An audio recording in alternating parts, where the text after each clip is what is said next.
Welcome back to another episode review of Eerie, Indiana. If you're new here, I've been doing an episode review of every single episode of Eerie, Indiana, so feel free to watch my previous videos. In this video, I'll be reviewing episode 17, called The Loyal Order of Corn, so let's get into it. This episode originally aired on March 22nd, 1992, and was directed again by Brian Spicer, who directed Power Rangers. The episode starts off at the Loyal Order of Corn Lodge, which is basically Eerie's version of a moose lodge. Marshall's dad had recently joined and has been spending most of his time there. The mayor takes to the podium and brings order to the group, and introduces the colonel, who is Mr. Radford. Mr. Radford thanks the crowd and does the secret form of a handshake, and begins the club song. Hail to thee, O ears of splendor, joyously we pledge our job. We declare our staunch allegiance to protect your kingly. We are then introduced to the bartender Ned, who was played by Ray Walton, who's done a ton of things on film, including Fast Times at Ridgemont High, Popeye, and The Sting. Sadly, he passed away in 2001. We see Dash has gotten a new job along with Ned. Dash asks him what he's supposed to be doing, and Ned tells him to simply watch and learn. It cuts to Marshall and Simon sneaking outside the lodge. Simon is excited, but Marshall thinks it's just a group of weirdos. But Simon tells him that people think that they run things in Eerie, but Marshall says they're a bunch of goons in stupid hats. They peek in through the window to see the Loyal Order of Corn finish their song and a door opening on the stage, and Mr. Radford telling everyone to enter the inner sanctum. Simon takes a quick picture of it. Mr. Radford calls on Edgar to see if he's ready to enter, and they all follow after. Marshall and Simon witness the whole thing, leaving them shocked. Then they hear a voice yelling at them from behind, and when they turn around, expecting to see a security guard, they see that it's Dash. If it isn't Thelma and Louise. Marshall asks him what he's doing there, and Dash tells him he works there now, and how happy Ned's gonna be with him for capturing some intruders. Marshall tells him if he gives him $10 to not turn them in. Dash of course agrees for the money and tells him to leave because there's some top secret stuff going on, but Marshall says he can't leave because his dad's in there. Dash says so, and Simon tells Dash that Marshall is worried about him. Oh, you're breaking my heart. All right, come on, give me your best shot, tell her. What? Simon tells Marshall to offer Dash $5 to let them in, but Dash says he doesn't really hear them, so Marshall offers him $10 then, and Dash accepts. Dash tells him to wait there and he'll go open the window. Have you noticed ever since we met this guy, we're always broke? We're in trouble. Dash lets him in through the window, and Simon is excited to be there.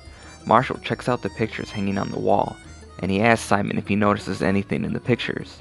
Marshall points out that Ned is in every single picture going back as far as 1915.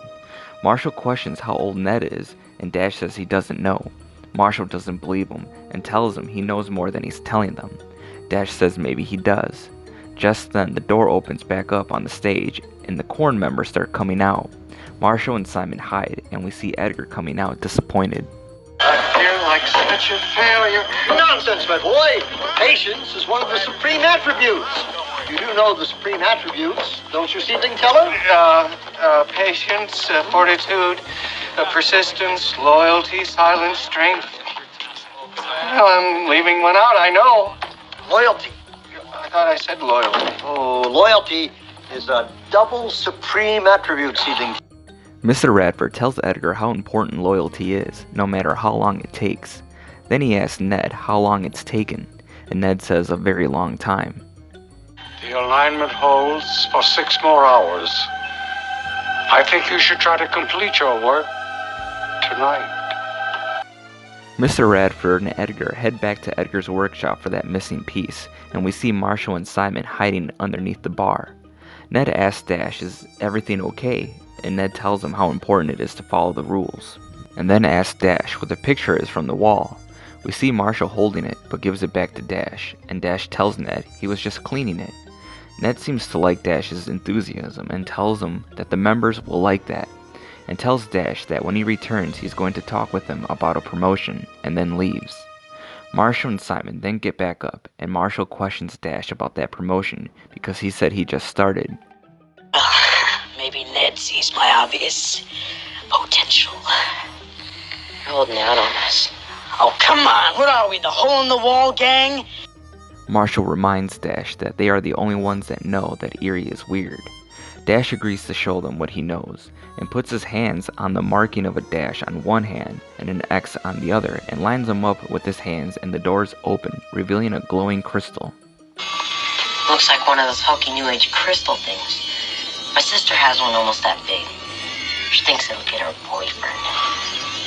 Simon notices that Dash has the same markings on his hands as the door. Marshall asks Dash what it all means, and Dash says that Ned might know more about him than he's saying. Until then, I'm gonna use these for a name. Plus and minus? No. Dash X. Get it? Dash X. Plus, what kind of name is that? You guys are a constant source of embarrassment. Marshall then asks Dash what Ned has told him about the Loyal Order of Corn, and Dash says he didn't tell him anything, but he knew that this stuff would be there like he's seen it before. Dash says it's all very weird, and Marshall says they know that and they know where it's coming from. They take a look at the door, trying to figure out how to open it. Then Dash takes the crystal out and the door opens up, revealing a secret weird room. Marshall says this place is bigger inside than it is on the outside. And Dash notices the markings underneath the crystal and lines them up and plugs them in, and a TV suddenly turns on, showing images of planets. Oh no! Maybe they're working for the Japanese. Oh no, maybe they're working for a Redenbacher. Marshall wonders why the TV is so big, and why the secrecy. Maybe it's some sort of spy screen. There's an idea. What are the coordinates for your sister's bedroom?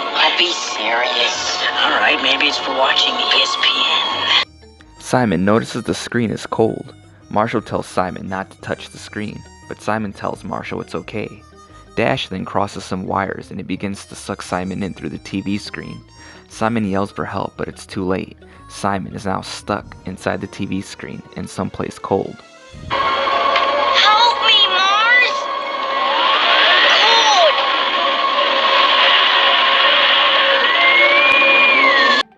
Dash asks Marshall what this thing is.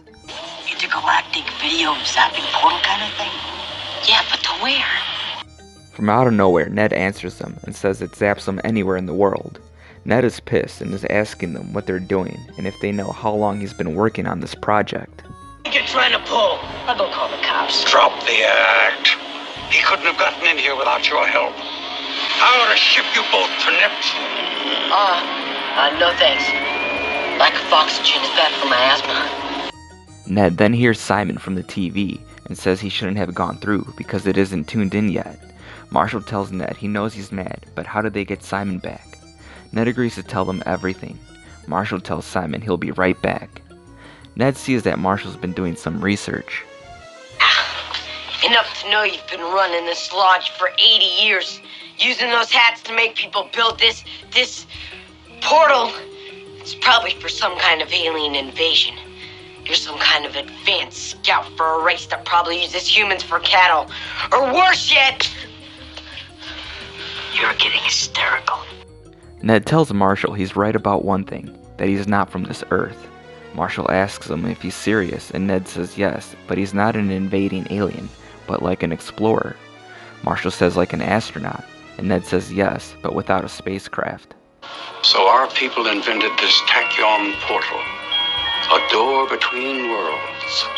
Only our first test flight didn't work out the way we expected.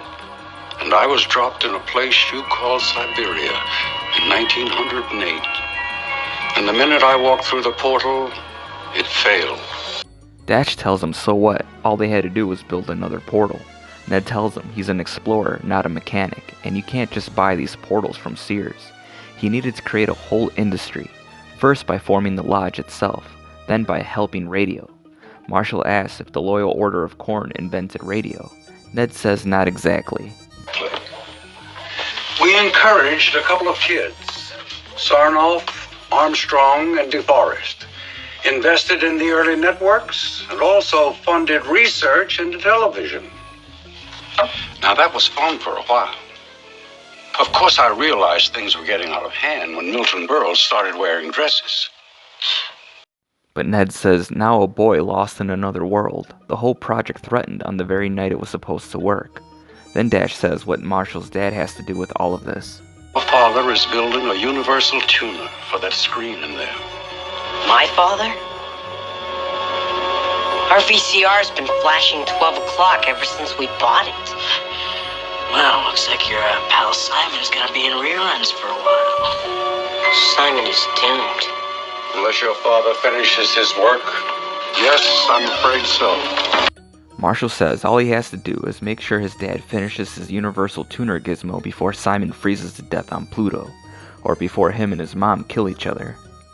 First it was adjusting to this paternalistic town, where your opinion counts only if you're a man. Then it was this stupid lodge. There you are. Marshall's mom asks Marshall if he has any idea what time it is, and Marshall says later than it should be. Then we see Mr. Radford, and Marshall's mom blaming him for all of this, and then we see Edgar pop up working on the gizmo. Marshall asks his dad if it's almost finished, but then his mom unplugs the tools and says she's had it with the whole loyal order of corn crap. Tell me what you're working on. I'm not sure, but I think it's a universal remote control. You can tune any TV, VCR, or CD player with just 3 buttons. Aha! It works. It cuts to Ned and Dash at the lodge, and Dash asks Ned. He has a lot of answers. So Dash asks Ned where he fits into all of this, and Ned tells him he's his assistant, maybe even his replacement. Dash says if he would have taken anybody answering that help wanted sign, and Ned says no, not just anybody. Ned begins to take off his gloves and shows Dash that he has the exact same markings on his hand. It cuts back to Marshall's house, and Marshall's mom isn't impressed with the invention Edgar made. Marshall's mom puts on Edgar's hat and begins to immediately be mind-controlled into following the loyal order of corn. She leaves with the invention. The members were so much easier to handle when I came up with this. And the hats, of course. Now, we're running out of time. The planets are in a once-in-a-century alignment tonight. If I go through that portal within the hour, I can get home. If not, I don't know if I can stand another century, especially since Eerie's getting wired for cable. Mr. Radford and Marshall's mom come in, and Ned gets the tuner. Marshall's mom notices Simon in the TV. What a great TV.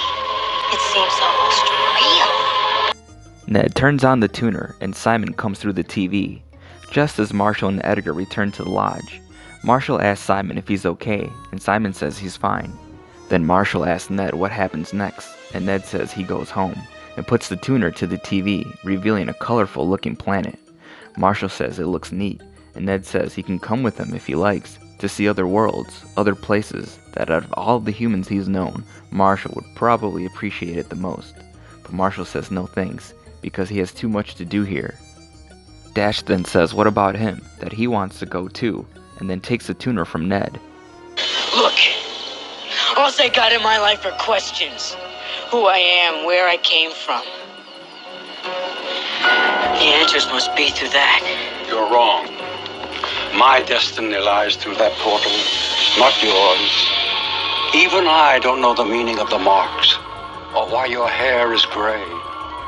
These symbols go back to a time long before any of us, and are as much a mystery to me as they are to you. I don't like the sound of that. Ned tells Dash to keep searching. What he seeks lies there in Eerie, and Dash gives him back the tuner. Ned says the answers to his questions are simpler than he thinks, and stranger than he's imagined. Dash then has one more question for Ned. Are you my father? If only it were as simple as that. Ned then steps through and waves goodbye to them and disappears. Pretty weird, Mr. Radford? Well, Still can't top the Shuckers Bowl-a-thon we had back in 1974. Now, that was weird. The next morning, Marshall says his parents had no memory of the events at the lodge, and Mr. Radford changes the subject whenever he brings it up. But that won't stop him and Simon and their semi-friend Dash X from digging deeper, because in Eerie, Indiana, when you scrape away the surface weirdness, what you find is more weirdness. And that concludes episode 17 of Eerie, Indiana. And this episode was one of those episodes I didn't really remember as much as a kid, but I'm glad I got to rewatch it, because it's such a cool episode. I feel like they were giving Dash more background and building his character up. This episode still holds up, with its secret clubs and cults and of course the alien aspect to it.